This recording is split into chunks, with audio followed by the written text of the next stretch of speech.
What's up? Yeah, I'm doing it out here. Well, no, it's okay. What's up, everybody? It's your boy Tino here, guys, as we are still here in Wisconsin and we're getting ready for Money in the Bank as it is live tomorrow in London. The SmackDown has been taped already, so hopefully nobody's seen any spoilers. I saw a couple things that I really didn't want to see, but that's okay. We'll still be live here tonight to watch Friday Night SmackDown and see all the things that went down in London. But we're here today on this episode, guys, to do a Money in the Bank preview show as we go over all of the matches that will be going down in London at Money in the Bank. And we're going to find out who becomes Mr. Money in the Bank, Mrs. Money in the Bank, and who's going to win the Civil War, the Usos or Roman and Solo. So there's a lot of things to get to, but let's not waste any time because I can't do these preview shows alone. And today, for today's guest, guys, we kicked Leo out. Kicking it with Leo is kicking it somewhere else, and we brought somebody else. I've been on his show a bunch of times, and now it's finally my time to host. So, guys, let's welcome him back to Tino's Time. He does everything wrestling related. So, guys, it's the man, the myth, the legend. It's SCW Steve. What's up, man? How you doing? Thanks for coming on and talking some wrestling with me. Anytime, man. Honestly, it's a privilege to be here. Like you say, we've collaborated on my channel a few times in the past, and I was here last time for your WrestleMania Retro series. So, yeah, I mean, the way you just hyped up Money in the Bank, like literally, I feel like Mojo Rawley. Like I'm staying hyped for the next hour or so. I cannot wait to dive into this. Let's do it. Hey, I mean, there's a lot to get to. So before we do start talking about, let's show everybody all the matches that they have not seen. And I do not know of any matches that have been announced on SmackDown. If they will, I doubt they will. But if they do, I'll talk to them about them tomorrow. But the matches that are announced is we got an undisputed tag team championship match with Ronda Rousey and Shayna Baszler taking on Liv Morgan and Raquel Rodriguez. We got the Intercontinental Championship on the line with Gunther, the Ring General, taking on Matt Riddle. We got the men's Money in the Bank. It's LA Knight, yeah. Shinsuke Nakamura, Logan Paul, Ricochet, Santos Escobar, Butch, Pete Dunne, and Damian Priest. We got the women's Money in the Bank ladder match. We got Io Sky, Zoe Starks, Trish Stratus, Bayley, Zelina Vega, and Becky Lynch. And then we got Dominic Mysterio taking on the man Cody Rhodes, the American Nightmare. And then for the World Heavyweight Championship, it's going to be Finn Balor versus Seth Rollins. And after the last few weeks, this match has made me so much more excited. And then I don't know if it's going to be the main event or what it is, but it's Roman Reigns and Solo taking on the Usos in the Bloodline Civil War. So those are all the matches that we'll be going over here today. But before we do anything, Steve, how are you feeling about this pay-per-view? What's your excitement level for it? I'm really excited for it. I think for Money in the Bank, I know like a couple of years ago when it was the first show back after the pandemic where it was all sold out, John Cena returned, Big E won Money in the Bank. Like that was a really hot Money in the Bank show. But I would say like over recent years, I would say overall Money in the Bank has lost a bit of its let's say specialness. Let's say a number of the winners have not gone on to cash in successfully. Arguably, in my opinion, some of the wrong winners as well. But I feel this year, obviously, I'm biased. The location, I think, being in London, England, I think is going to be a great level. Like what we saw with Backlash in Puerto Rico, I think it's going to be a real special atmosphere to this show. But I think with the match card that's been put here for us, I think there's a lot of effort gone in from WWE. I would argue and say that this could be one of the shows of the year. Really good. I mean, and like you said, the cards. The crowds in London and in Puerto Rico are just incredible. And I even saw some of the things I saw for SmackDown. SmackDown looks like it was on fire tonight in London. So I'm excited to see it. And it looks like they have a pretty good card. I saw Ridge Holland in Theory for the U.S. title. We got Pretty Deadly in action. We got Logan Paul on the Grayson Waller effect. So it should be a pretty good show. And these crowds just make, sometimes the crowds can either make the show good or they make the show really bad. And they definitely always deliver. I'm really excited to see it, and it seems like, they put a lot of effort into trying to make this feel like a big pay-per-view show, especially being in London and everything else. So, and I will ask you one thing too. Are you mad that they don't have like the women's titles on the line, like Rhea not putting it and Asuka not putting it on the line?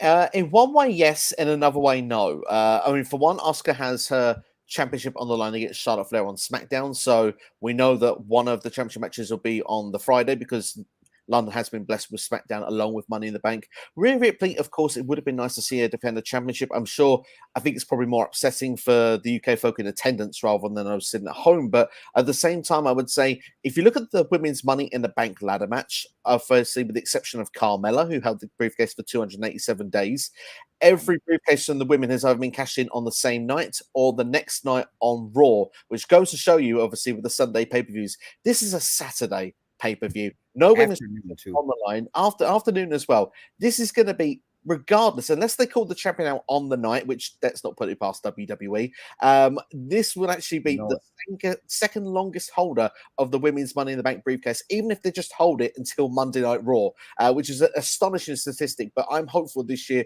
they're actually going to tell a story. So for me, I'm actually okay with it.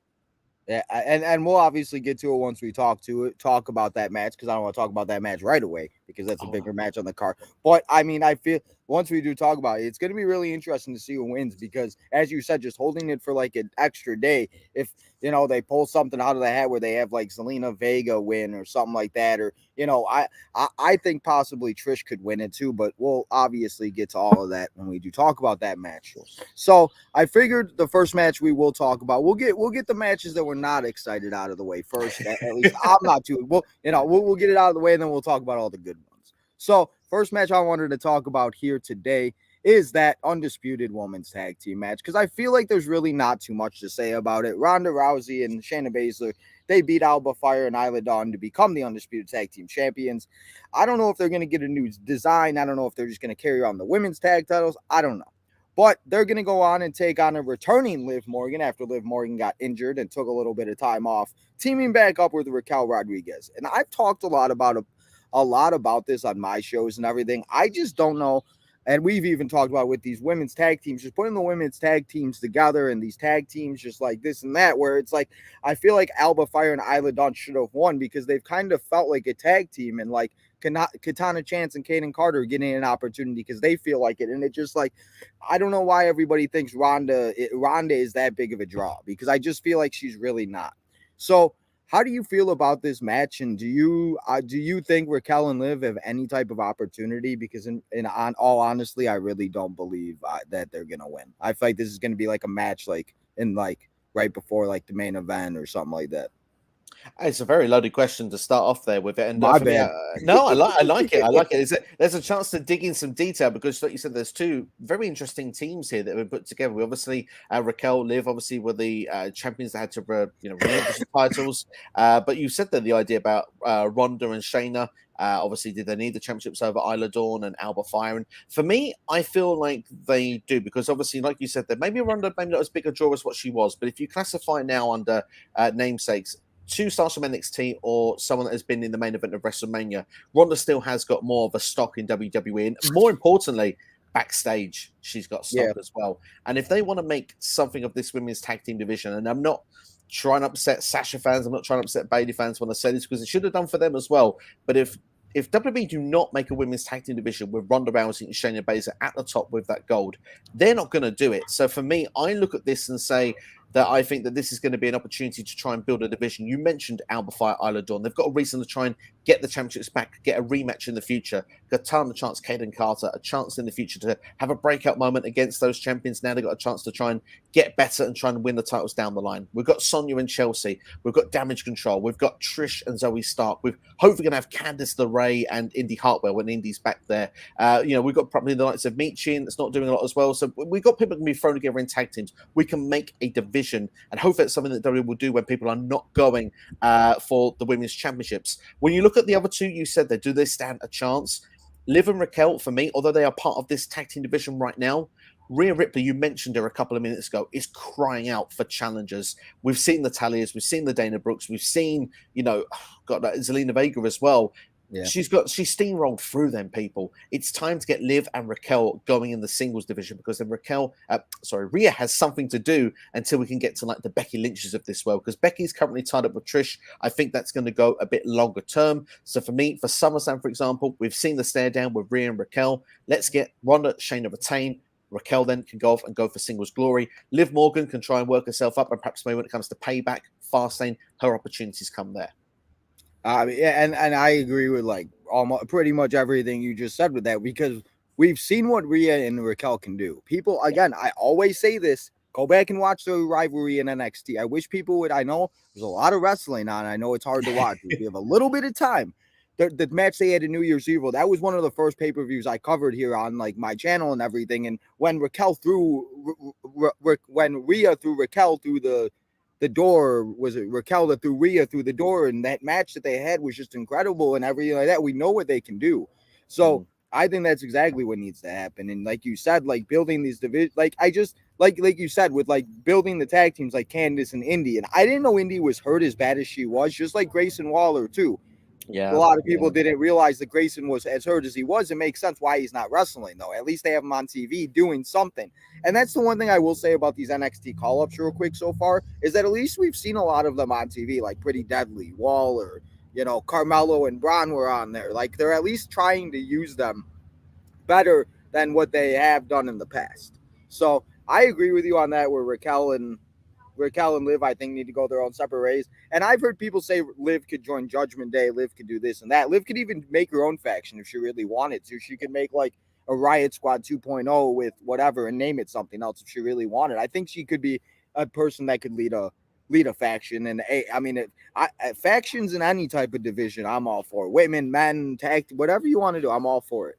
So it should be very interesting to see what happens. But yeah, I think Ronda and Shayna do pick up the win here. And I think Liv and Raquel will, show something. But I also think we could possibly see some type of turn, possibly. So, like what if Raquel find that's how like they break them up, is Raquel turns on, I don't know. I think Rhea is like so over right now that like I feel like people like are booing her. So I feel like, like even though she is kind of like a heel, I feel like people love Rhea so much that like I think Raquel could possibly get away with being a heel, possibly in that rivalry. I don't know. But tag team match should be very interesting. Anything else you really got to say about this? I feel like there's really not too much to say about this one. No, I'm pleased that this match has been put on for the London crowd. I would arguably say that this is probably the biggest with name stakes of a match you could do for the tag team division right now. So I'm pleased that London gets that match. But no, I think it's quite clear. I think Ron and Shane would be the pick. Yeah, like I said, they always want to go all out for these London shows. So, and I'm all about it, whatever it takes to go all out. Absolutely. I mean, hey, speaking of that, all in and all out, I just realized we're 2 weeks apart, or same like 1 week and then next week. I'm like, dang, there's too much. Like, and then we got SummerSlam. Man, so much. But it's far too much. Speaking of SummerSlam, this man is apparently going to be having a third match with Brock Lesnar at SummerSlam. But at Money in the Bank, he's going up against Khan the Dominic Mysterio, the biggest heel in WWE right now. And the fact that this man has gotten the fact that Dominic Mysterio is one of the biggest heels in WWE, if you would have told me that in 2020, I would have laughed at you. Like the fact that he's gotten over as much as he has, and people are very much hating on this match, and people are very like, why is Cody facing Dominic? And this is what WWE's doing to Cody. They're having faced Dominic, blah blah blah, Ray's son, but Dominic's as bad of a guy as he is. If Cody goes in there and just beats the hell out of Dominic, I think that's going to be great for both of them because Cody gets some more love and Dominic gets more hate. So, people could hate on this match, but I do think it's going to be very good. So what do you think about this, and who do you got winning the Dominic and Cody match? I'm quite intrigued with this match. It's not like, obviously, if you said to me what's probably the least match you're into, it's probably this match on paper. But I think that they've put this match together for a reason, which I think then brings the interest back in. Dominic Mysterio actually started that heel turn in Cardiff, Wales at Clash of the Castle last year. So the fact he's actually on this show to get the that UK heat once again, I think is quite nice. But there are a lot of rumors about the idea of will Brock Lesnar come over, cost Cody Rhodes, that builds up their match for SummerSlam, and Dom gets the victory. I've seen that around a lot. For me, I think that will happen, but I don't think it happens here. I think that happens on the Monday Night Raw. For me, Cody, obviously one-armed Cody, I think that he, for me, I think will get the win here purely because he lost the last Premium Live event. I know he's going through adversity, but you don't want him losing too much. So I think here it's good to get the PLE win, and then he can actually take defeat on Raw because no one will remember the Raw loss further down the line. But interesting match this with these two together. I actually am slightly disappointed Dominic Mysterio, though, isn't in Money in the Bank. I think him reaching up for the briefcase, giving every fan a heart attack, I think would have been quite interesting TV. Oh, Dominic. Yeah, absolutely. Oh, Cody man. as well. One arm Cody in a ladder match. I mean, come on, that's adversity in itself as well. I mean, they could have really just made it a 9-person Money in the Bank. They added Logan Paul for no reason, so why not just put the Dominic and Cody in it? I mean, that's what I thought was going to happen at first. I really thought like they were going to have Dominic and Cody find a way in, like how Logan did. Yeah. But I mean, and I cannot wait to talk about the men's Money in the Bank because so many people are talking about it, and it just like there's so many reasons on why it would be a good. But we'll get to that. But man. I feel like Cody's gonna win this. I feel like this is just gonna be, I think it's gonna be a good maybe 12-minute match. I think they're gonna go out there, give themselves a little bit of time. I'm sure Ray's been doing it with Cody for 12 plus years, however 10 plus years. So I'm sure Ray and Dom and Cody working on it. So I think it's gonna be a good match. But I feel like this is one that people are kind of just not that excited for. So yeah, so you're taking Cody to win this match? Cody Rhodes all the way for me. Okay, well I think we're on the same page. Well, now let's talk about a championship match. And the two matches that we just talked about may not be everybody's favorite. I don't know if this one is, but this match I'm looking forward to. And it is for the Intercontinental Championship. It is the Ring General Gunther taking on our bro, Matt Riddle, for that IC title. And Gunther and Riddle were both in NXT Black and Gold. I've loved both of them. This is a match I've been wanting to see for a while, and once it was ready to happen, and once they've kind of started doing everything that they've been doing, I'm excited for it. So, what's your excitement level for this match? It's quite high. I'm not the biggest Riddle fan, if I'm honest, but at the same time, I am aware of his in-ring talent. It's more character-wise. It's the goofy Riddle side that I'm not as keen on. I like it when he's serious. I like when he wants to be like an ass kicker. I think that's usually a better side from Riddle. But Gunther, for me, I think he could probably actually wrestle a paper bag and still get a 5-star match. Gunther doesn't have bad matches. And if we're going to be honest, I think the best way to describe this match, in my opinion, for excitement, I think it's going to slap, literally. Slap. I mean, I agree with you. Slap. I mean, I think that's a perfect word. Slap. It's going to be one of those matches that could very well be a match that everybody's like, damn, that was really good. Absolutely. Usually when you do an overseas tour, for example, for us to be going on vacation, for example, and you sort of go aiming to go to somewhere hot with the beach, you get a suntan, and sometimes you end up after 2 or 3 days sitting outside too long, you end up with a red chest. That's going to be Matt Riddle, but without the sunshine. It's just going to be in the ring with Gunther for about 15 minutes, getting chopped to hell. Yeah. I mean, yeah, you're not wrong on that. It's not gonna be a good time for Riddle at all. Because Riddle is gonna, man. Oh, that hurts me just thinking about when I see people, bro. It just so. But I love, like I said, I've loved both of these guys. I think it's going to be a good match, but I think Gunther obviously wins. Gunther's going to pick up the win and continue his reign as the IC champion. Do you agree? I do agree. I think Gunther is going to win here. I think basically the numbers could be an advantage for Gunther here. There are rumors of Randy Orton, but I think that's going to also be safe for the United States because, Randy could travel to London, but I just feel like how do you keep that without him being seen? It just seems impossible. I feel the same with Brock. You can do it because I do have a returning superstar on this show, but for me, I think Randy again. I expect Raw to have a big hot Raw to build us up for SummerSlam rather than doing a Money in the Bank. I think we already have a big show. I don't think they need to give away too much more to build up SummerSlam, in my opinion. Because Raw's in London too, right? It's kind of like a 3-day event thing that they're doing. I don't think so. I think it's just SmackDown and Money in the Bank. To my knowledge, don't quote me though. I just didn't know, but you're absolutely right. And I'm live all the time for those Raws, and it's if something big like that happens, like Randy Orton, in the middle of the show, that adrenaline just gets me through the rest of the show. Yeah. So, and it's that would be a great thing, and Money in the Bank has so much action and stuff that we could possibly see a return. I'm very interested to see who you think that return is. But I mean, I think somebody like Randy Orton would be better on a Raw for a show that people may not be tuning into because then they're going to want to tune in to go and see Randy Orton. And, that would be really cool to see. I hope we see Randy Orton back for at least one more run. So love that guy.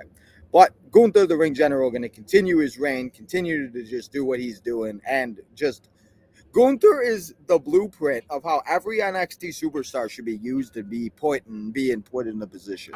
That's all I got to say about that. But before we get to the next 4 matches, because we're going to talk about the 2 Money in the Bank matches and the Civil War match, let's get to the chat. Let's see if anybody's got any fun or good questions going on. We got Hassan in the house. He said, let's roll up. Hassan, I'm going to ask you again, bro. What are we rolling up, my guy? We got Joe Cena. I guess Joe Cena's in the house. Joe. We got Eric. What's up, Eric? He says, I love Priest and I would love to see him win, but tomorrow afternoon I change my vote to the megastar. With all the year, I hope so. As Eric says, LA Knight.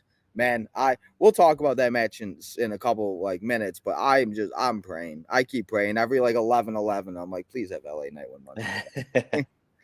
The only reason why I say Liv and Raquel might win is because they hate handling someone coming off of an injury. I mean, maybe, but I mean, I've even heard it, and Leo has even said it on a few shows. Like, what if they have Liv turn heel? Like, what if Liv is the one to possibly turn heel? You know, maybe Liv is the one that turns that Money in the Bank, and she's like, screw you, and maybe that's how they lose. So it's better to say it. So maybe that's that. Maybe I'm gonna say Liv turns heel, and that's how they win. Just in case if it happens, you know. Absolutely, It's out there now. It's in the world. Yeah, it's out there now. So we can't take it back. This is live. We can't take it back now. It's been said. Exactly. It's there forever. We got AJ in the house, and he says hi, SCW and Tino. Hassan says he's taking Cody Rhodes. They refuse to let Dom speak. Yeah, I mean that's when you know that it's like that he's not liked very much at all. Hassan agreed. Hassan says Matt Riddle. Hassan, what you got over there, bro? Why do you think Matt Riddle's winning? Listen, I listen. I think Riddle would be a great IC champion, but it's not against Gunther. I also vote for Riddle. Joe's taking Riddle. Hey, we got the West Coast podcast in the house. What's up, guys? Thanks for coming and hanging out. Appreciate all you guys that have come and hung out. Continue to leave your comments and all your concerns and everybody. And as we get through all the rest of the matches, we'll get by them.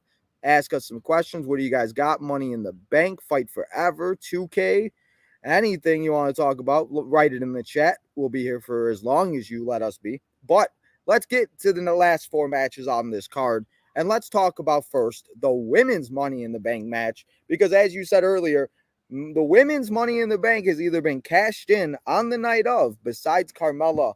So it should be very interesting to see what happens. But the participants in this match is Io Sky, Trish Stratus, Zoe Stark, Bayley, Zelina Vega, and Becky Lynch. So with this women's Money in the Bank, I feel like this might be the most packed women's Money in the Bank that they've ever had. I feel like with the names and the star power in it. How are you feeling about this, and are you excited for this one with all these women? I think it's quite a good lineup they've got. Obviously, Becky Lynch is going to get quite a good reception, I imagine, with the close to hometown. Not quite, but obviously she's going to have a lot of followers and supporters there in the O2 Arena in London. Obviously, Trish Stratus, first time ever in Money in the Bank. It sounds crazy to say, but of course, her run in WWE finished the first time around in 2006. She's done odd appearances, but not for Money in the Bank, so it's going to be great to see her in here. Obviously, you have Zoe Stark, which is a good up-and-comer. Io Sky, obviously, also, but she's had great experience with ladder matches in the past in NXT. Her Damage Control partner Bayley obviously has won Money in the Bank previously, so that's something to keep an eye out for. And Zelina Vega, obviously, coming off the Puerto Rico crowd, continue that momentum. LWO shirts are going to be sold in London. It looks like they're doing London World Order shirts for the UK crowd as well. So I'm guessing they're going to be popping that merch out there as well. So like you say, there's quite a good lineup there. Is it the top star-studded of all time? I'm not sure, but I'd have to go back and check. But certainly, this is a good-looking lineup. And to be fair, you can see where this match has potentials of breaking down, but certainly some exciting possibilities of what could be to come with the winner of the briefcase. Yeah. So and that's the thing. I feel like right now, like I'm having a really hard time. Like as I was looking at that picture, I was naming the names. Like I'm having a really hard time choosing who I do think is going to win this match, because I feel like we could see Trish win because she wants to be the first time ever, first match, first time. You know, we could see an underdog, Zelina Vega, pull it out, kind of like a Liv Morgan. And like you said, they got the London LWO shirts. Like that's going to be like, I wish I could get that shirt. Like that's going to be so cool. And I feel like a moment like that would be just like, and that's a way to get the LWO over more, having Zelina walk around with Money in the Bank. So I've been going back and forth on this. And before I even ask you, before I tell you who I got, who do you got winning this match after it's all said and done? So I narrowed this down to 2 people. I have ruled out Zelina Vega, although she's been very popular with a lot of people I've talked about as a potential winner. She hasn't been for me, though. I do believe that when you look at the story of Becky, Trish, and Zoe Stark, I believe all of them will cancel each other out. I think a big spot is going to happen to take one of Trish or Zoe out. Becky will go to get the briefcase. More likely, Zoe's already been taken out. Trish will stop it. A big spot that'll probably take them both out of the match, and that will set up for SummerSlam Becky versus Trish once again. Looking at it then, that leaves Bayley and Io Sky. And for me, I have a bit of fantasy booking of ideas of how it could go either way and what makes both fun. Obviously, you can have the breakup star, Io Sky, like I said, experience of winning ladder matches, winning this, having the breakup moment, having an opportunity to go and win a championship. But Bayley getting a bit jealous. Remember, Bayley before was the one that was the front of Damage Control, with Io Sky saying, look, we need the opportunity. They're both in the same match. And obviously, Bayley may feel she should be the one getting that briefcase and Io should be helping her like Zoe would be helping Trish. Alternatively, Bayley, we've got the Bayley song in London. Can't wait for the Hey Bayley. But if Bayley wins, we could get something else, which could be even more magical. Jealousy again. Perhaps Io Sky wins a number one contenders match. We've all wanted to see Io Sky versus Asuka for the women's championship. If that happens, say at SummerSlam or Payback, imagine Bayley cashing in during the match so that Io Sky doesn't win and Bayley steals the championship. Long term, still the same goal for Io Sky to win the championship, but you do it off of Bayley instead of doing it via briefcase. For me, those are the two that I'm torn with, but I'm going to go for Io Sky because I think this show, traditionally, you've seen with Liv Morgan last year, it's good to have breakout moments for superstars. This is an opportunity for Io Sky to win a big time match on a big time show, arguably the big five of the year, if you will, and she will be automatically seen further up the ladder. And I think just however you spin it, Bayley's going to get jealous. And I think for me, that storyline can play out just as well with Io Sky with the briefcase. So for me, I'm going to predict Io Sky. I mean, I love it. I was just listening. I was like, I was sitting here like I was watching a movie. I'm like, hey. But I think that's exactly, and I think you're right on that because Bayley's going to get jealous either way. And we've seen it happen with the Hardy Boys. We've seen it happen with Edge and Christian. We've seen it happen with other tag teams and other Money in the Bank matches, ladder matches in general. They're both up there. They're both grabbing it. And we're eventually going to see Damage Control like officially split up. And I feel like this is where it happens. It's going to be Bayley's going to push Io or Io's going to push Bayley, or they're going to beat each other up. And like you said, maybe they take each other out for a little bit of the match. And then that's when we see the other storyline with Trish and Becky and stuff, because that's what we're leading to. We're getting Trish and Becky at SummerSlam. Put that in your books, write it out, put it in your thumbnails already. Like it's set, it's official, it's done. I mean, there's no other things that would make any sense. So I agree with you, and that's who I have winning too is Io Sky. And I feel like, Io Sky winning, as you said, with the breakout moment would be great because Io Sky is somebody that was in NXT. She had the NXT championship. I can't even believe I forgot, like Io Shirai, Io Sky has just gotten so used to saying that we all forgetting. Like people were so mad about that in the beginning. It's kind of funny how now all the time goes by, everybody forget it was Io Shirai. So it's like we've seen what she can do. And I think that if she has that type of opportunity with Money in the Bank, and like you said, that with what you said could happen, what they could do then with that is have Bayley and Io fight for the title. And that would be a great rivalry. I think everybody get over because everybody loves Bayley. Everybody loves, everybody will start to love Io. And then, as you said, if they want to do Asuka and Io, that's a dream match that we want to see eventually. So, I mean, there's a lot of different possibilities. But again, like you said, like with the process of elimination, it only makes sense for Io Sky to win because Zelina most likely won't win. She'll probably do some at SummerSlam with LWO. Becky's going to be facing Trish. Zoe will be by Trish's side. And then Bayley and, So, process of elimination. Io Sky misses Money in the Bank 2023. So sounds good to me. It's going to be a good match, though. And I think I did hear that match is starting off the show, if I did hear that right. So I'm not too positive, but just keep that in mind, everybody that's listening, that they usually do start off with a Money in the Bank match. So, I mean, and I feel like the women's would be it. But now that we talked about the women's, let's talk about this men's Money in the Bank because there's a lot to talk about. There's a lot of different possibilities. So let's go over this match. We got Damian Priest, part of Judgment Day. We got Butch, Pete Dunne. Please come back as Pete Dunne ASAP. We got LWO member Santos Escobar. We got Shinsuke Nakamura. We got Ricochet. we got L.A. Knight, the megastar. And we got the YouTube sensation, the guy that makes 14-year-old girls happy, as L.A. Knight likes to say. It's the man, Logan Paul. And the fact that Logan Paul is in Money in the Bank is just like, I'm still trying to figure it out. And, you know, people have been saying, and it's funny because I've seen so many things, people like, oh, well, you know, this Money in the Bank isn't as star-studded as this and that and blah, blah, blah, and yada, yada, yada. But this is the first Money in the Bank in a while that we've had where nobody has won the match. So we're going to have a first-time Money in the Bank winner, even if it is Mr. Logan Paul. So, you know, it was 6 people, and Logan Paul just entered himself, and people are upset that he didn't have to have a qualifying match. But what do you expect at this point? WWE does this. They did with Austin Theory. He got added last year for no apparent reason because Vince McMahon loved him and everything like that. So, you know, having this 7-person, you know, maybe we have another guy return and we have an 8-person Money in the Bank match. I mean, you know, we'll have to see what happens with that and everything like that. But if it is just these 7 people, I think it's going to be a great match.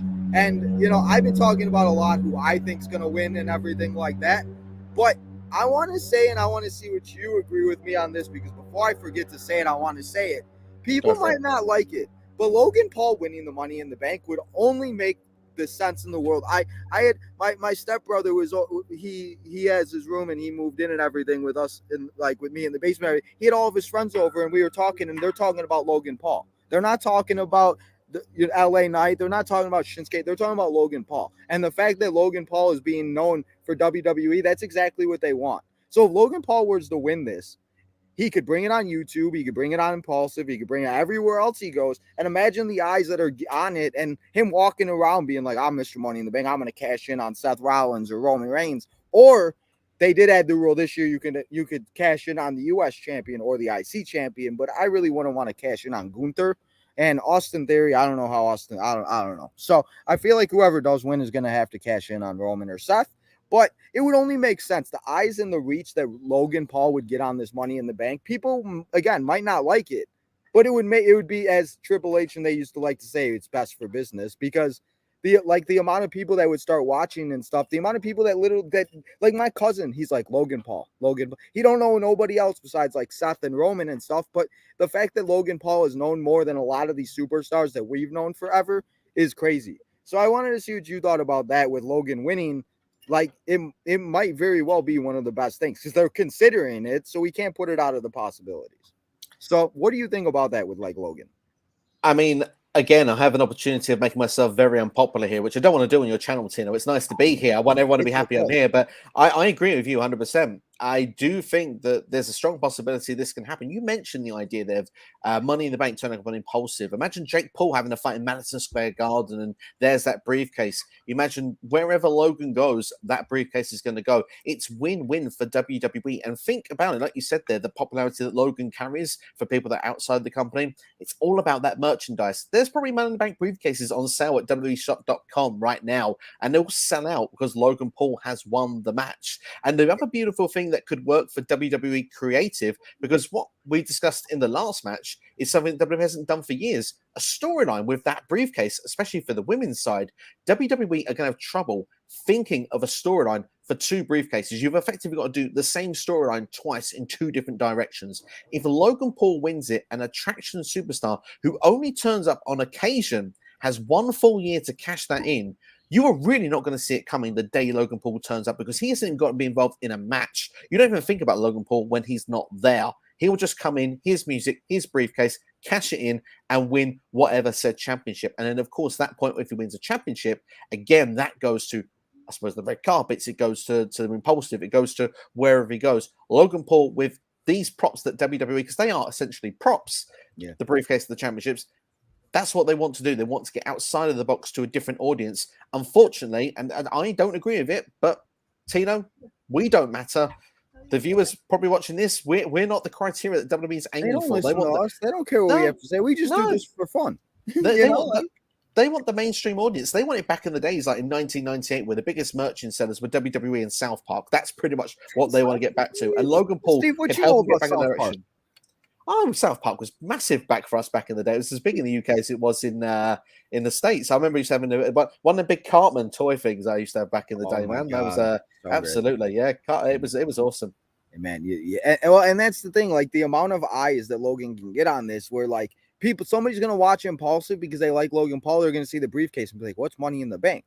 And then they're gonna go watch the pay-per-view, and that's another view that they got, just like that. It's like it's not that and the amount, like the fan base that he has is like ridiculous. Like the fan base that he has is what we all wished and dreamed to have one day, because that's like and he's done exactly what he's needed to do, and he's living out his dream. Like again, like I feel like a lot of people forget like this, like he was a YouTuber that was in like his basement or wherever the heck he was in the studio doing everything he did, and now look at where he's at now. And again, he followed his dreams and he did everything. And again, it's not like he hasn't been impressive. He went up against Roman Reigns, he went up against these guys, he went up against Seth freaking Rollins, and just like continues to impress every match.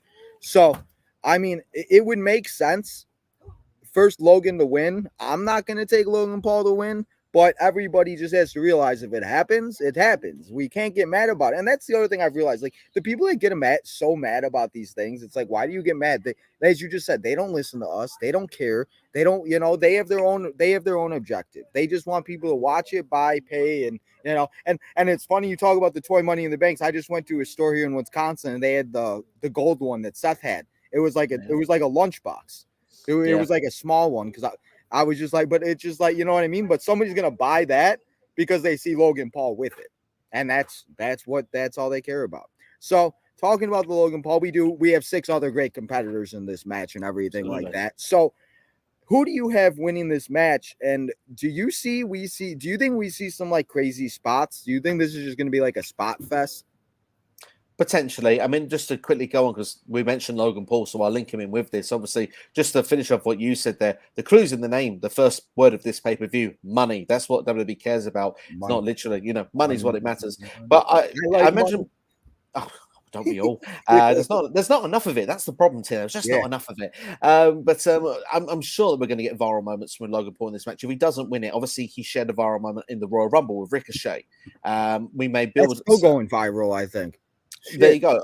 And imagine if they do that again, if they do something in the Money in the Bank ladder match together again. I was talking with the co-host for me on our stream, NXT Steve, and he was saying about the idea that people that don't watch WWE, if they see Logan Paul with Ricochet twice, they might start saying, this was the dude from last time.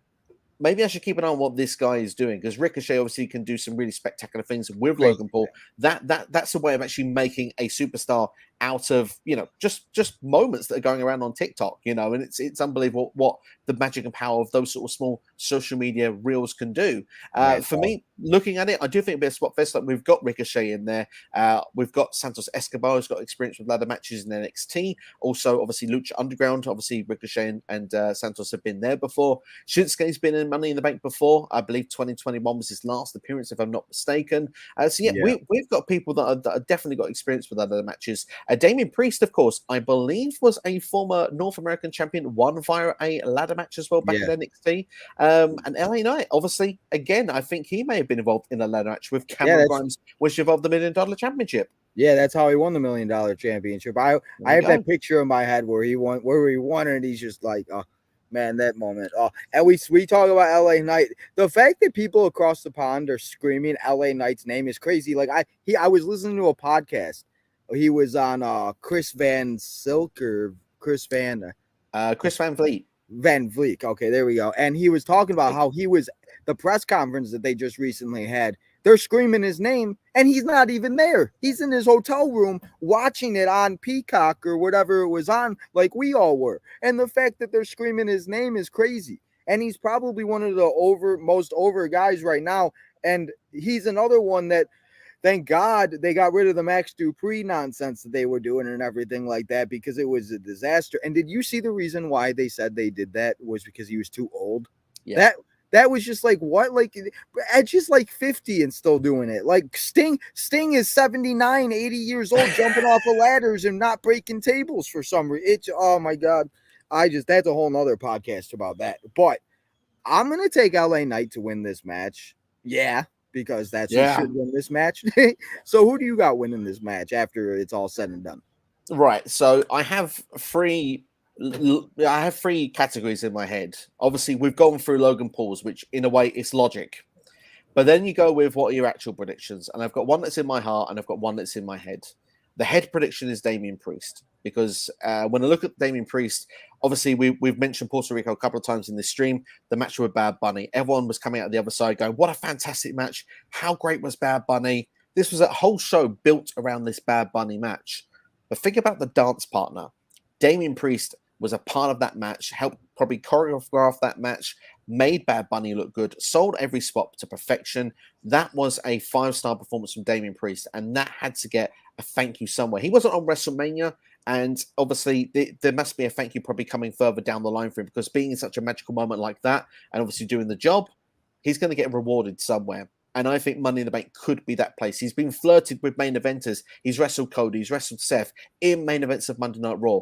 Yes, in losing efforts, but Damien only needs to win when it matters. And when it matters is with Money in the Bank. He wouldn't even need to win for 6 months afterwards if he gets that briefcase. If I'm going with the heart, look, you've said it already. It's L.A. Knight because every catchphrase works. He's over like Rover is what I like to say. Over like I love it. There we go. It's everything he is doing is connecting. And I must admit, I've been a fan of LA Knight for about a decade now, following through Impact Wrestling, going through NWA, coming back to NXT into WWE. Obviously, he was in NXT back in 2013, but was released at the time. Just to think like how the megastar has actually evolved and got himself. He's such a good promo wherever he's been, whether it's heel, whether it's face. He knows how to get people on side. The Yeah t-shirts are now available, which is amazing to see. That is going to be a top merch seller. There is no doubt about that on WWE Shop. For me, the difference with him compared to other people, Logan Paul doesn't need it. Logan Paul is like Logan Paul. Damian Priest, you could say he could need it, but he's already flirting around the main event anyway. LA Knight is the guy right now who's been wrestling Santos Escobar, Rey Mysterio, Kofi Kingston, Xavier Woods. You know, it's like the second card on the match. The last big program he had was Bray Wyatt back in the Royal Rumble, which he wasn't meant to get over in, and he did. No, and that's the fact that he got over and Bray didn't is kind of crazy because when Bray returned at Extreme, I think it was Extreme Rules, right? Yes. It was Extreme Rules that every, and it's crazy that LA Knight's the one to get over after that Mountain Dew match and everything else like that. And it's funny that you say that because a lot of people forget he was Eli Drake, he was in TNA, he was in the NWA, he was doing all these things, and he just continued. And I listened to that podcast, and he just continued to do what he had to do. He did everything, and that's. You just got to keep doing what you're doing until you finally get to where, and you say like the Yeah t-shirts. What about if the man wins Money in the Bank? You take away the Money in the Bank, the briefcase you see above me, and you just put Yeah over it. There's another merchandise thing right there. Ta-da. Change it a different color if you want. So, I mean, it's that simple. And that's another way. Like imagine if they did one for Logan Paul, like too, if it came like the that Ultimate figure that just came out. I don't know if you saw the metal. The new Ultimate Edition Logan Paul just came out. It came in like this dope, like yellow and black packaging. So all they really have to do is change the briefcase to black, and it's nice and simple. So I mean, I think it's gonna be very interesting. I'm very interested to see how these matches are like put on the show, because I feel like we will start with one. Will we end with one? Will we end with the Civil War? Will we end with Seth and Finn? What's going to be the main event? Like, there's many options. I mean, maybe it will be Cody and Dominic. Imagine, I'd laugh. I'd laugh so hard. I didn't put that one out into existence, guys. I swear. No, and you don't blame us if it does happen. But yeah, exactly. And yeah. And as you said too about Damian Priest too, like I think like he could get old, like he's getting like Judgment Day got over way more than I think anybody in this world expected. Like the fact Finn and Dominic and Priest, and it's somebody said it too. I don't think it would work without the four of them. Like it just is, they mesh so well together that it all just fits so well. So there's a lot of people that I do think are gonna like that could possibly win it. But like I said, I'm gonna stick with LA Knight, but I mean, I wouldn't be mad if Priest won it. And that's the kind of thing I kind of look at, like whoever does win the match, I kind of look at, okay, well, what can they do with it? Because obviously they see something in it. So yeah, we're gonna have to find out, wait and see. I did simulate this match and the women's Money in the Bank match on 2K. So those videos will be coming out later tonight and tomorrow. So go find out who wins in 2K, because it was very interesting. But Yeah. hit the So notifications bell now. That's the time to hit the bell at the bottom, so you're notified yeah. when Tino releases those videos. Hey, bro, they coming out like nothing now. Like I forgot I scheduled so many. I woke up this morning, there was like 4 of them out. I'm like, oh damn, I forgot I scheduled all of them the same day. My There you bad. go. But those are the 2 Money in the Bank matches. Should be very interesting to see what goes down and what happens. Love ladder matches. Love it all. We rewatched Money in the Bank 2010 last night, man. I forgot The Miz won, and I also forgot Kane won and then cashed in on Rey Mysterio the same night. As soon as Kane won, I'm like, oh, yeah, that's right. Because I'm like, I don't remember Ray and Swagger having a match with each other. But then I was like, okay, yeah, it all makes sense because Kane cashed in. Can't believe that was 13 years ago.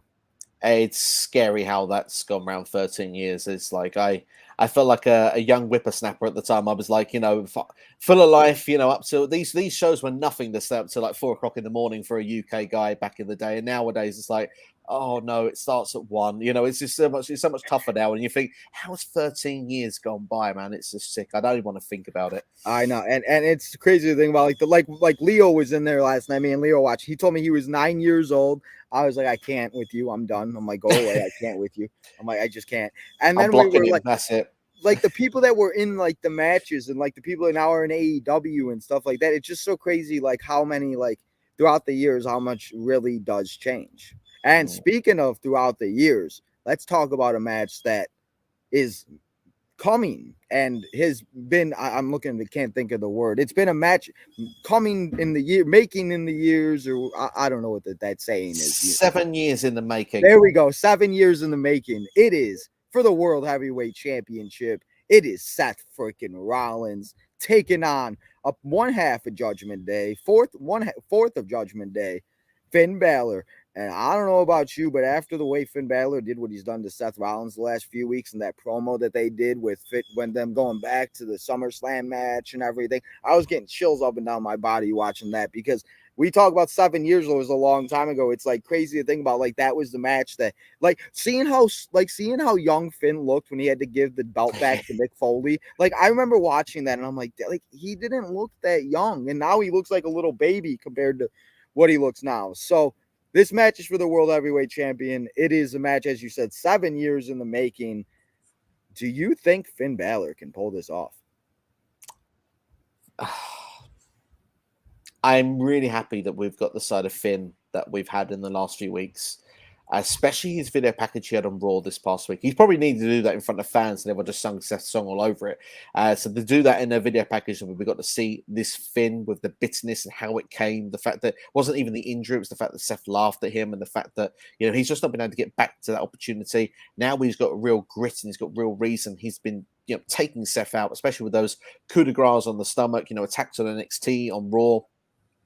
This has been Finn Balor that I've wanted to see for a long time. We don't need the demon anymore. We've got the prince. We have got the guy that was, supposedly what this Finn Balor was like in New Japan, which I'm not totally aware of back of those days, but I like this side of Finn Balor. There was an edge to him. There's something that just screams that this guy could get back to the top of the card. But you're asking, does he win here? I'm going to say no. I think Seth is retaining. He's not long held the World Heavyweight Championship. Yes, he's been doing title defense after title defense after title defense. That's usually a sign of not of a long-term champion. But I've got a plan in mind, Tino. I've got a real big plan in mind. I said about a returning superstar, and I'm going to mention I was going to ask you. I was going to wait. Who's this returning guy you talking about? Well, he's local. That's a good sign. If he's not returned on SmackDown, if he is, do not share it in the spoilers. Yeah, don't say if his name's appeared on SmackDown. Don't say it in the comments. Drew McIntyre. It is the one. The guy that was main event of Clash in the Castle. The guy that didn't get the job done, but certainly knew how to sing karaoke with Tyson Fury. That is the guy that I think will return here. It was so bad. The show should have gone off air. We shouldn't have seen that. That should have been for the local crowd only. Yeah, that should have just been like an exclusive thing that they shared for like 10 minutes on WWE.com or something. Not at the end of Clash at the Castle. It ruined what was almost the perfect show. But anyway, when you look at that, I have 2 ideas of how Drew will come back, because we've done Drew versus Seth, I don't think, for the title any given time. So I think for me, that's a fresh match to be for the World Heavyweight Championship at SummerSlam. I know there are rumors that could be Seth and Dom, and okay, I know that was Dom's first match 3 years ago, but I like my way better, damn it, and I'm going to say it. First and foremost, Drew to return at this show, I think would be just great anyway, because of the fact that a heel Drew is what I want to see. But if it was the Claymore Seth, I think the fans would still kind of cheer because it's Drew coming back. He's in the homeland. Even a stare down, I think, can work. But to hold the title in front of London, I think would be a really big, impactful moment. And obviously, you can take it back to the States, and then you can get more of a heel Drew as we build along. But there is an alternative idea, which obviously I didn't mention in the last match, but I'm going to mention it now if you don't mind, Tino. You mentioned about someone being added to Money in the Bank. What if someone was taken out of Money in the Bank? What if poor Butch was meant to be repackaged and announced as Pete Dunne back for the UK crowd, but yet he's attacked backstage? We don't know who's done it, but one thing we do know is that Drew McIntyre's returned. Adam Pearce announces Drew to be in the match. Of course, it's Drew that's took out Butch. We know that later on. But what if then Drew wins Money in the Bank? What if he attacks the winner of this match? In my opinion, Seth Rollins, and then wins the World Heavyweight Championship in London, the job he couldn't get done in Cardiff when he was against Roman Reigns, but through heel tactics is able to do it in London. This is why they need to hire you for WWE, because you just wrote Money in the Bank the perfect way. Like, I don't understand. Like, this is exactly, because that's exactly, I mean, like I said, we've seen people added, and we have seen people be taken out. I mean, we saw, even if it's not ladder match, we've seen people be taken out of the Royal Rumble and we not even come out or be replaced and stuff like that. So it very well could happen. And again, WWE, I would not put it past WWE to do anything like that, because again, and as much as we would hate not to see Butch in Money in the Bank, I think, hey, if he's coming back at Pete Dunne, I'm all about it. And that's a way too, if you bring back Pete Dunne, that's kind of a double way to do it, because you bring back Pete Dunne, you have Drew turn heel on Pete Dunne that everybody loves. He gets like heat that, we haven't seen him in a while. And then he, like you said, he wins, he cashes in. And we've said it before. And if they're the last, 4 or 5 years, somebody's cashed in on the night of, if it's been the women mostly, but I think there was one guy that, I forgot who was the last guy to do it. Dean Ambrose, 2016. It was Dean. That's right. I just watched that a few weeks ago. That's why. Well, yeah. So I mean, we've seen it happen. So if that honestly, and if you end Money in the Bank with Drew holding up the title, Seth and Finn laid out, what everybody's gonna want to watch Friday or Monday Night Raw on Monday. And that's still, it's Saturday, remember? So we still have Sunday. So it's going to be a day people are going to be able to digest. I'm sure there's going to be a lot of review shows, but it gives people that like the cliffhanger at the end of Money in the Bank to be like, well, got to watch Raw and find out, because again, 3-hour show, but Drew's the new champion. Money in the Bank is cashed in. Seth is not nowhere to be. What's Seth doing? Finn is, they and I mean, hey, I'm all for it, man. So that would be pretty cool to see what would happen with that match. I'm all for it. I don't mind the blame if that did happen, by the way. I'll take a full responsibility. I don't mind. But I mean, hey, like I said earlier, you got to say things, because then if at least it happens, then like I always do it on my baseball show. I'm like, I say some crazy bold predictions, because then if it happens, I can just go back and be like, hey guys, look, we saw it here, episode 13, whatever episode it was. So I mean, hey, I'm all for the fantasy booking, but if none of that happens, because again, it's just us fantasy booking here, I'm going to say unlikely. I mean, hey, but again, that's the type of stuff that they need at these pay-per-views to make people go and be like, oh my God, because then people are going to go want to rewatch the pay-per-view on Sunday. And then they're going to watch it on Monday. And you know what I mean? Because like you said, not everybody will probably watch it when it's live. It may be a lot easier for you guys, but people are going to be working too in the US here. You know what I mean? There's a lot of things. So people are going to watch it at night and be like, oh my God, Drew McIntyre's back. This is amazing. So I think that would be a great fantasy booking idea. But if, again, as I said, none of that happens, Seth Rollins is going to win. But these two are going to put on an absolute clinic of a match. It's going to be great. And it very well could be better than their SummerSlam match. Because I remember that SummerSlam match. I haven't watched it in a few years. But that match was really good. And the fact that Finn got through that with what he had was crazy. Like when he was saying that in his promo package, he said this and that. And I'm thinking back, I'm like, dang, like he really got like that hurt. Like it's crazy. And again, I always say everything happens for a reason. But what if Finn never got hurt? Like, imagine how the landscape, if Finn had a long Universal title run, if Kevin and Finn had like, there could be so many things that could have happened. But then again, everything happens for a reason, and Judgment Day might not have been over. And, so going to be a great match, though. But, I mean, hey, I'm all about your fantasy booking idea. I love it. But, absolutely. Steve, you know what time it is? It's main event time. Let's go. It's time for the main event of the Money in the Bank preview show. As I feel like this match most likely will main event just because as big as a storyline that this is. So most likely this will main event. It is a bloodline civil war. It is Roman Reigns and Solo Sikoa taking on the Usos and Jimmy and Jay. It is I say it every Friday night. It's like watching a damn movie with this rivalry. Yeah. Every Friday night cinema. That's all it is. Like I get lost in it like I'm watching a movie and I'm just like, how can it get any better? And every week it finds a way to get better. Like, what can they do anything else to make this rivalry any good, Steve? Like, I don't even know what else they can do to make this like any better. But what is your excitement level for this main event? And do you think this is the one that does main event the show? Yeah, I think in main events is Roman Reigns. It's the bloodline. It's the hottest story in wrestling for nearly 3 years now. It's bad to think to say that, but yeah, I think so. For me, you said where can it go? I think there is still some places it can go. Obviously, Roman is starting to have cracks in amongst his family, which is interesting. I wonder if that will play into SummerSlam at all. But there are more family members that are still currently by his side. He's still got a wise man. He's still not turned babyface, which I think is what WWE wants to do long term with Roman. Yeah. But I think that Roman will not do that until he loses his championships. And I think that he feels like almost the guy in, you say cinema, he's like the guy in the movie, that the head guy who's kind of going to have everybody turning him. And that's going to be the time that he will probably realize when he's on his own, he's not got that backup. But that's going to be the time he'll probably drop his championship. And obviously, we're probably still 6 to 8 months away from that moment. So I think there's lots of, it's mental. And I think we've got some twists and turns to go. And I think this show here, we've seen 2 big twists in the last, month. I think we have potential of another one here, but I wouldn't be surprised if there was more of a, I don't know, as it's Money in the Bank, let's say a dangling carrot, if you will, that can leave us sort of like intrigued to see what's going to go on SmackDown in the coming weeks. What'd you say? I'm sorry, I didn't hear that last part. I feel, hold on, we've got, you gotta love it. Oops. Absolutely.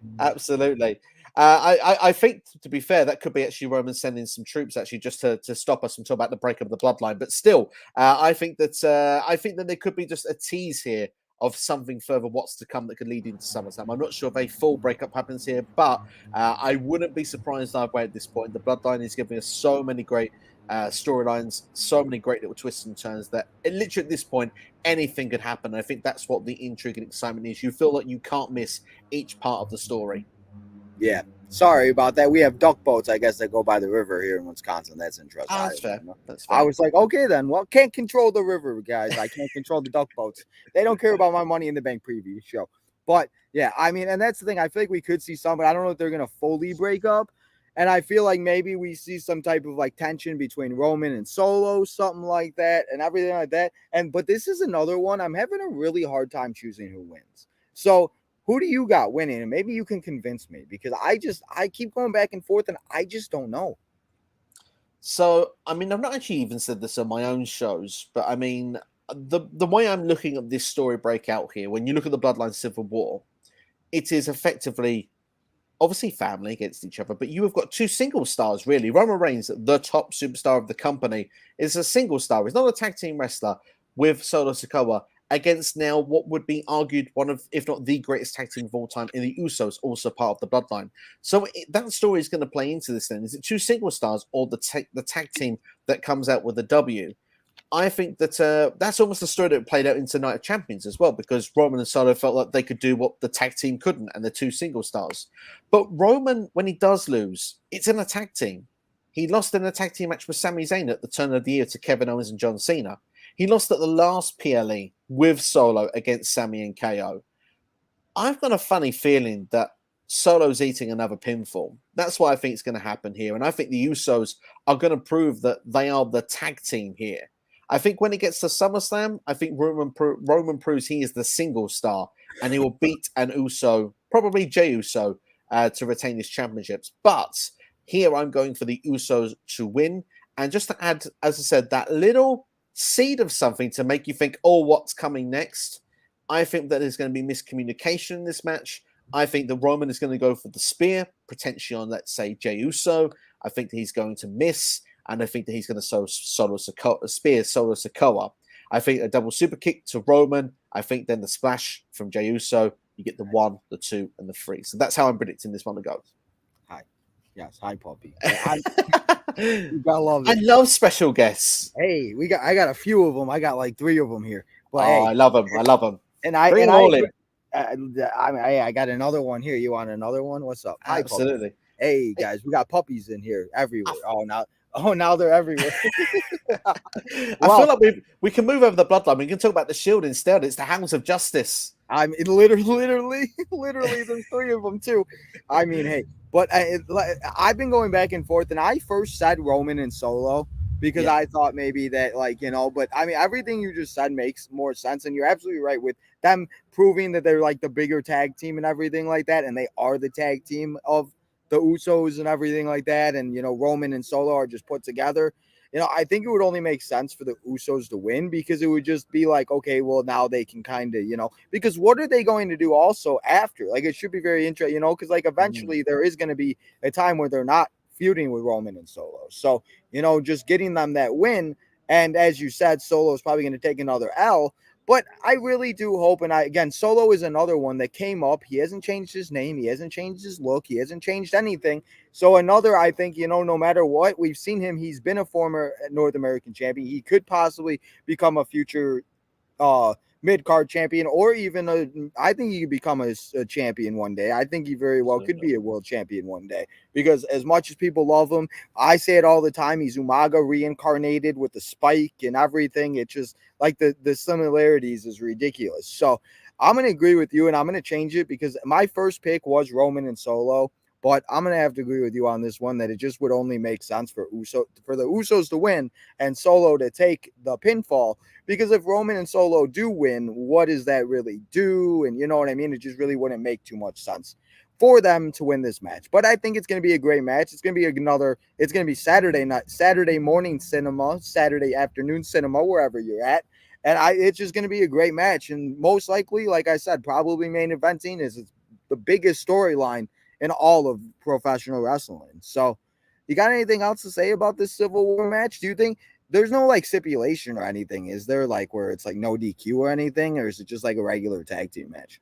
We need our comments not to tell us because they are due to go face to face on SmackDown in some format. So it'd be interesting to see if there are last minute additions. But if the chat knows, don't tell us. But to my knowledge, no, it's just straight up tag team match. Yeah, I mean, let us know. But let's get back to the chat because now we have covered all the matches. So let's see what everybody is saying in the chat. And Hassan says he's going all the way back. He says he's taking Becky Lynch to win the Women's Championship. Money in the Bank, except the problem is that Becky Lynch touched the Money in the Bank briefcase already, so she's not winning. Yeah, it's bad luck. It's bad luck. So, Steve, have you played AEW Fight Forever yet? I have not, no. Oh, okay, so Steve cannot answer this question then, Eric, but I am surprised that she's not in it. But people have been hating on this game, and I feel like a lot of people have to realize it's not going to be 2K.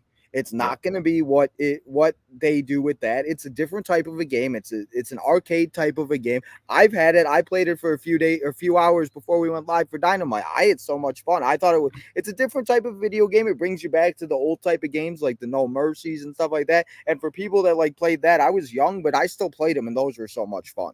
So it's going to take a little bit of time, and it's literally only been out for like 48 hours. So people need to like relax about this video game. But Steve, if you have a chance, I definitely check it out. I'd like to definitely. I mean, hopefully at some point. I mean, the thing that for me, obviously, just to touch on it quickly, obviously, I played the last one I played is 2K22. I've not even had a chance on 2K23 yet. But the thing is like not every match needs to be a 5-star in the Tokyo Dome. Do you know what I mean? Like sometimes, finger bashing on there to get like a spike pile drive or something like that. That's a good bit of fun in the game. Do you know what I mean? Like I like the beat 'em up style of the old school games, like you mentioned, the No Mercies, the Here Comes the Pains. Like I'm intrigued to see something like that come back, and I'm sure Jamie Hayter will be a DLC. I know FTR have been released. Well, and that's the other thing too. At least it's not like 2K where they're going to come out with a 2K25 next year. This is a game that you spend like it was like $71 for the Elite Collection. You get every DLC, you get every add-on, you get everything for free. So you paid the $71, but it's not like you got to pay $71 again next year. It's going to be a game that they're going to continue to update. So they're going to add, they came out with like the Hardy Boys pack. They got the FTR pack. They got Danhausen pack. So it's like, they got to find a way to make money somehow. And again, if we got everything right away, what would be the point of what would be the point of having the game be upgraded and stuff? Because then that gives us something to look forward to. Just like Absolutely. 2K with the Bray Wyatt pack that's coming out, we're getting Uncle Howdy, we're getting Bray Wyatt and all that stuff.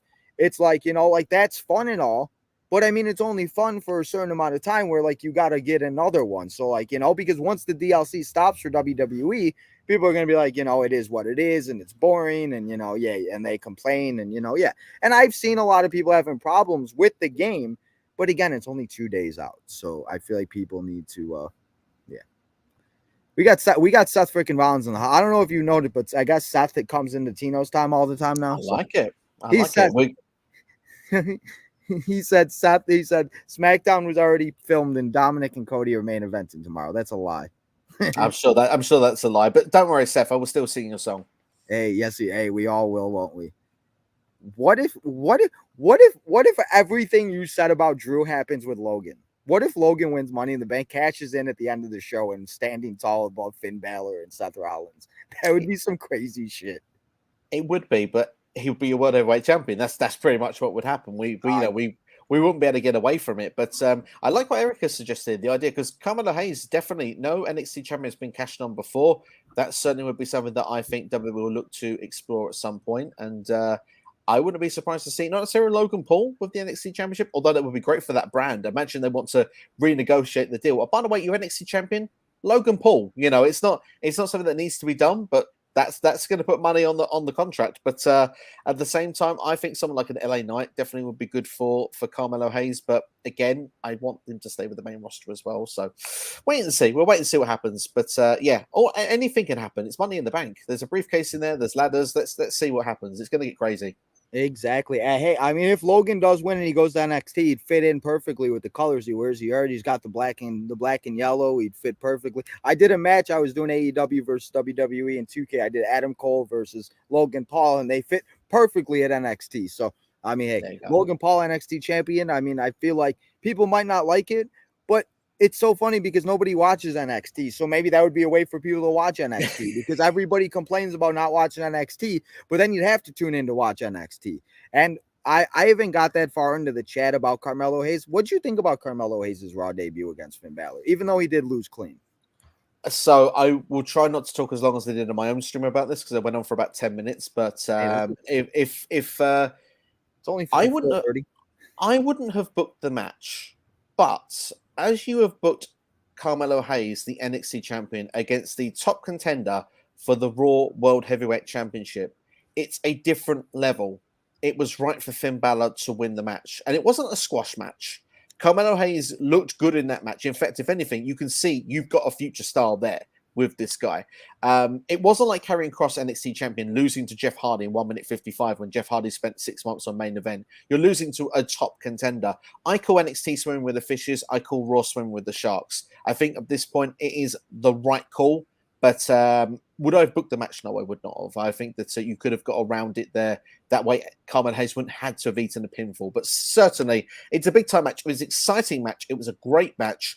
And for me, I think that Carmelo Hayes is going to be just fine. I think people will even forget the result in a couple of weeks. And if we look back and look at the replays, Carmelo's shoulder was actually up. So, yeah, I mean, and that's the thing, like, but this is the one thing with NXT I always say is people don't watch NXT, so they don't know who Carmelo Hayes is. And it's like the one thing that I feel like is good about this is that he's getting some type of recognition where when he comes up to the main roster, like, oh, that's the guy that faced Finn, or he's the guy that kind of had that little thing, on Raw with, so it's like, that's the biggest thing about like these people on NXT. Like when they come up, they're like, who's Carmelo Hayes? Or I still get the people that say, who's Karrion Kross? And it's like people may not like what Karrion Kross is doing, but Karrion Kross had a great NXT career that, again, if you just used correctly, and maybe if he didn't come out in a mask the first time on Raw like Vince did or whatever the hell that was, maybe it wouldn't be so bad. But it's just like getting those people on the main roster, having them in the crowd too, just brings that like old NXT vibe back where like they're like, look at Drew McIntyre in the crowd, EC3 in the crowd,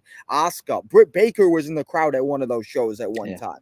So it's like those are the types of things I like, and especially like Trick Williams too is another one. I think he's going to be somebody that gets over as time goes on, and he might not be where he's at right now, but I think in the future, or Trick Williams could be a very top star because he's got the charisma, he's got all of that good stuff that a lot of these people in NXT, just need to get the opportunity. If they could just be seen in certain ways, that I think it would be very good. But I wanted to ask you that because it did happen this past week, and they are trying to see. I mean, if they did say that they are trying to do Survivor Series as they did back in 2019 with NXT, Raw, and SmackDown, and I was thinking about it. What if they just switched off every year? Like this year they do that, and then next year they go back to War Games, and then that would be some type of a way to just kind of like back and forth, so then we don't get sick of War Games, we don't get sick of the title versus title. And think about that triple threat match we could have right now: Carmelo Hayes versus Seth Rollins versus Roman Reigns. What? Sign me up. Let's do it. I'm ready for it. Absolutely. Yeah, so, be a great match. I mean, I think it would be very good. POG said the crowd seemed down and seemed dead at SmackDown compared to Clash at the Castle. Should be interesting. We have to wait and see, as we have not watched it yet. Logan Paul's segment seemed dead too. Logan Paul and Grayson Waller in the same room, in the same building, is going to be just entertaining to watch. I think they'll become good chums very quickly, I would imagine. Oh, you already know. The only thing I will say, I don't know. I have no idea. I have no idea. I imagine they'll be good chums very quickly. I mean, the one thing I've kind of not like, the only thing I will say about the Grayson Waller effect is I wish they would bring back the Twitter thing where he was live on Twitter. That was always so funny, just like getting all like the little messages and stuff. Charlotte Flair and Asuka seemed so bad, didn't even connect. I guess POG's spoiling everything. Speaking of video games, what were you gonna say? I was gonna say I might have to just like look away when POG comes up there because I haven't seen SmackDown. So like, no disrespect, POG, loving your content, loving your comments, but I don't want them spoilers. Yeah, no spoilers, man. That's not. I tell people all the time here, just no spoilers here in Tino's Time. Like that's not what we're all about. We got to watch the show. You got to come and hang out at 7:00. Watch the show.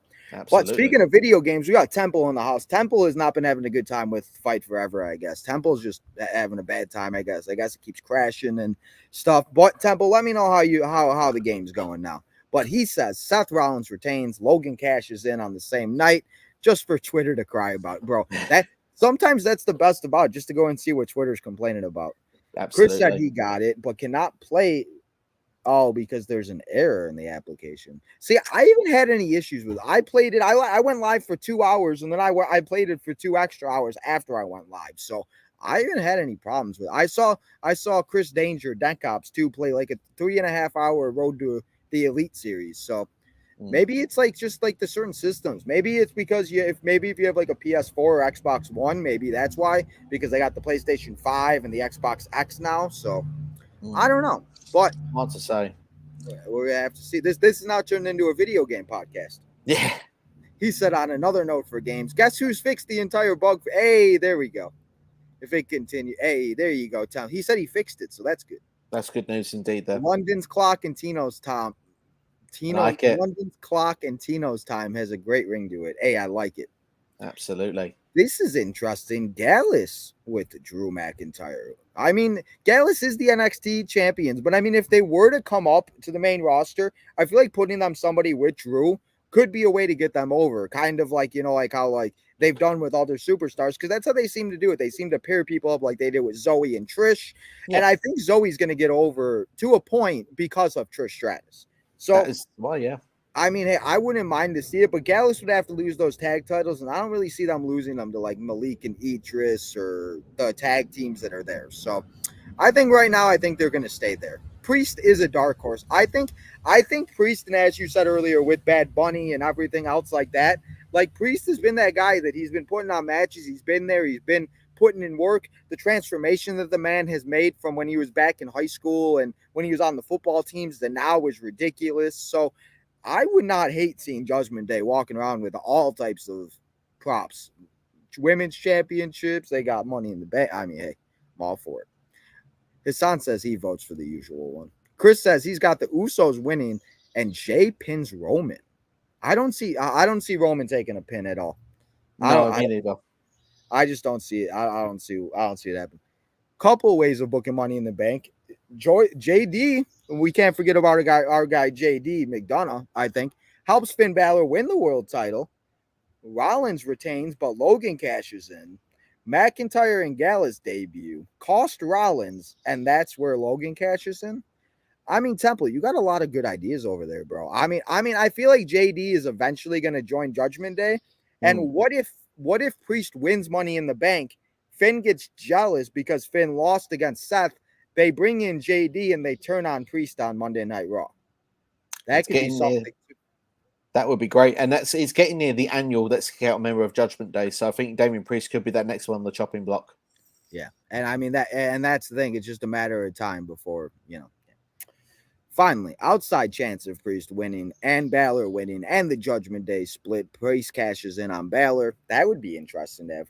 I mean, there's so many. Like again, me and you could sit here and fantasy book for 3 hours until SmackDown talks or starts, I should say. But I mean, it just your puppies are so cute. Thank you. I miss my puppies. I miss them. I got one dog that I just bring back and forth, but I miss the other two. Solo Samoa spikes Roman to close the show. All three walk out with Roman and Heyman in the ring. Show goes off air. What if that's how they end it, with Solo helping? Like, that would just be crazy. Like, I mean, Perfect. I love the cliffhangers. That's what it's all about. You got to have something to come back for. Why have Solo take the pin? Why should it be Roman? Roman's the champion. Roman hasn't been pinned for 3.5 years. You want Roman to lose the title and it to mean something. If Roman loses via pinfalls now, it's going to mean less for the person who takes those titles. We built such a pedestal with Roman. The day that those titles go and it goes to someone else and Roman hasn't been pinned the whole time, you've not just got a main event star. You've got like someone that is like taking over Roman Reigns. So it's a big mantle to do, and that's why Roman needs to remain protected. Exactly. So Solo, if they lose, Solo is going to lose. They are not going to main event. Everybody needs to get this out of their head. They're not main eventing the show. Get out of here. Roman submits Jimmy by stoppage, but after Solo, Samoan spikes Roman to close the show. All three walk out. Okay. Oh, that's the same one. Okay. I could see Melo main eventing Mania. Oh, is this the message you saw about Melo? No. Oh, okay. So I'm way farther than beyond. But I mean, I think Melo could possibly main event. I mean, think about it. In 5 years, we could see Melo, we could see Braun, we could see. I mean, if they really wanted to, in 5 years, it could be Roxanne and Cora and Tiffany. Tiffany Stratton is another one. People need to go listen to that Out of Character with Tiffany Stratton. I learned so much about Tiffany Stratton that just makes like her whole just story and everything just so great. And that's the one thing I've really enjoyed about NXT, like the fact we're getting people like Tiffany Stratton and Roxanne Perez and everything like that. Like, they have a good future with a good crop of people. And the fact that they did what they did with the draft and still have a good roster, I think NXT is on the come up. I think that's what needs to be said about NXT. I agree. Hayes is a champion. I'm not a fan of champions losing. Could give Hayes someone else who's on his level, as he was called to go to Raw? I think he was more of than told by Seth Rollins and invited by Seth Rollins to go take care of Finn Balor. I think that's kind of how they played that off, is that Carmelo got a call from Seth and Seth was like, hey, Melo, come to Raw. So I think that's how it goes. But something that did happen on NXT, finally, Baron Corbin is the lone wolf again. Woohoo! He's not happy. He's not sad. He's not broke. He's not a bum. He's the lone wolf. When I saw that, I obviously have to watch the TV with my volume down because copyright issues on, the TV shows. But when I saw that lone wolf graphic, that was just a beautiful sight to see. So how you feeling about the lone wolf being back? Ecstatic. Well, it doesn't sound ecstatic, but I'm very happy he's back. I think that if it wasn't going to be Broke Corbin, this is the best Corbin to do. The music as well is so good for the lone wolf character. So yeah, I'm very happy to see him back. It just brings back like the old NXT, like when he used to come out. Like, I don't know. So that's what I figured. It's more of the older systems, PS4, Xbox One, and everything like that. But that's gonna happen because they want us to buy the new system. I just did it because I personally have wanted one for like 4 years, and I wanted to buy myself something for my birthday. But a lot of people don't have the money for it. So, I mean, but that's what they're trying to do. They're trying to get everybody to buy the Xbox One. They're trying to get everybody to buy the Xbox X. And they're trying, you know what I mean? They're trying to get people to buy the newer systems because they want people to, spend more money. So that's what it's all. That's all they care about. As Steve said, the first word in this pay-per-view, money, money, money. It's like Mr. Krabs up in here. He said, I made Jay White, Oka. I didn't know you can make superstars and fight forever. That's interesting. I heard Dom and Cody main eventing tomorrow. Hey, listen up here, Seth. Maybe I do have a soft spot for Tiffany. Maybe it's something about the blondes. I can't hold myself. Leave me alone. Anyway, it's not what the show is about. But guys, that is all the matches that we got going down here in Money in the Bank. That's all the comments in the chat. So we've done everything.